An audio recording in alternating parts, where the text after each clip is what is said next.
আসসালামু আলাইকুম। কেমন আছেন আমার প্রাণপ্রিয় ভাই ও বোনেরা? আজ আবার একটা ভিডিও নিয়ে চলে এসেছি আপনাদের মাঝে। আজ আমি দুপুরে যা যা রান্না করেছিলাম তাই আপনাদের সাথে শেয়ার করছি। এখানে কিছু ট্যাংরা মাছ আমি ভালো করে কষিয়ে নিচ্ছি। আর ট্যাংরা মাছের মধ্যে হলুদ, মরিচ, আদা, রসুন, ধনিয়া, টালা জিরা সব কিছু দিয়েছি আমি, দিয়ে তারপরে বেশ কিছুক্ষণ কষিয়ে নিয়েছি। ওটা আর আপনাদেরকে আমি দেখালাম না, কারণ কম বেশি মহিলারা আমরা তরকারি রান্না করতে পারি। আর ঝাল লবণ যার যা স্বাদ অনুযায়ী এখানে দিতে পারেন।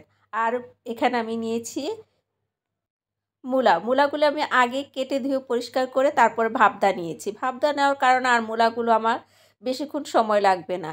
মূলাগুলোকে আমি ট্যাংরা মাছের সাথে ভালো করে কষিয়ে নিয়েছি।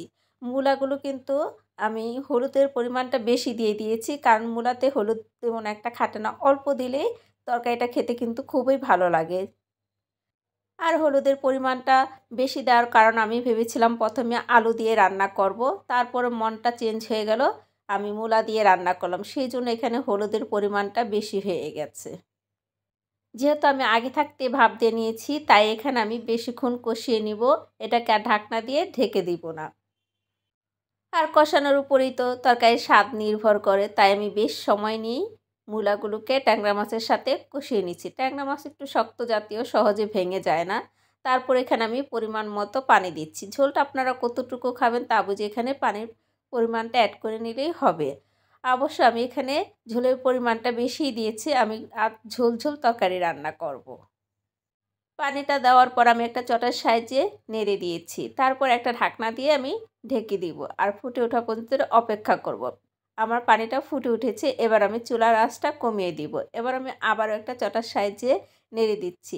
আর আমি ঢাকনা দিয়ে ঢাকবো না, যেহেতু আমি এগুলো আগে থাকতে সিদ্ধ করেছি। বেশ কিছুক্ষণ ফোটানোর পর আমার পরিমাণ মতো ঝোলেরটা হয়ে গেছে। এবার আমি নামানোর আগে এখানে কিছু ধনিয়া পাতা কুচি দিচ্ছি। ধনিয়া পাতা কুচিটা দেওয়ার পর আমি তরকারির সাথে মিশিয়ে 1 মিনিটের মতো রেখে তারপরে নামিয়ে নিব। আর এখানে কিছু আমি লাউ শাক সিদ্ধ বসিয়েছি। এখানে আমি লাউ শাকের মধ্যে মরিচ দিয়েছি আর দিয়েছি পেঁয়াজ কুচি। লাউ শাকটা সিদ্ধ হওয়ার পর আমি এখান থেকে নামিয়ে নিয়েছি। নামিয়ে প্যানটাকে আমি ভালো করে পরিষ্কার করে এর মধ্যে আমি পেঁয়াজ দিয়েছি, রসুন দিয়েছি, শুকনো মরিচ দিয়েছি আর দিয়েছি কাঁচামরিচ। এগুলো আমি ব্রাউন কালার করে ভেজে নিব। আর ব্রাউন কালার করে ভেজে নেওয়ার কারণে শাকটা কিন্তু খেতেও ভালো লাগবে, সুন্দর একটা সেন্ট আসবে। আমার ব্রাউন কালার করে ভেজে নেওয়া আছে। দেখেন পেঁয়াজগুলো, এর মধ্যে আমি আগে থাকতে যে শাকগুলো সিদ্ধ করে রেখেছিলাম, এগুলো কিন্তু লাউ শাক, সেই লাউ শাকগুলোকে আমি দিয়ে দিব। দিয়ে তারপর আমি পেঁয়াজের সাথে ভালো করে মিশিয়ে নিব। আর রান্না দেখিয়ে বুঝতে পারছেন আমি খুব তাড়াহুড়া করে রান্নাগুলো আজ রান্না করছি, কারণ দুটো ছেলে এখন আমার স্কুলে, তাদেরকে স্কুলে গিয়ে আনতে হবে, সেজন্য তাড়াহুড়া করছি। আর ভিডিওটাও করছি, কিছুটা স্কিপ হয়ে যাচ্ছে, কিছুটা দেখানো যাচ্ছে। যাই হোক, ক্ষমা দৃষ্টিতে দেখবেন আমার প্রাণপ্রিয় ভাই ও বোনেরা। তারপরে শাকগুলোকে আমি ভাজা পোজা করে নিচ্ছি। আর সবুজ থাকতে আমি শাকগুলোকে নামিয়ে নিয়েছি। আর এখানে হলো ডাল।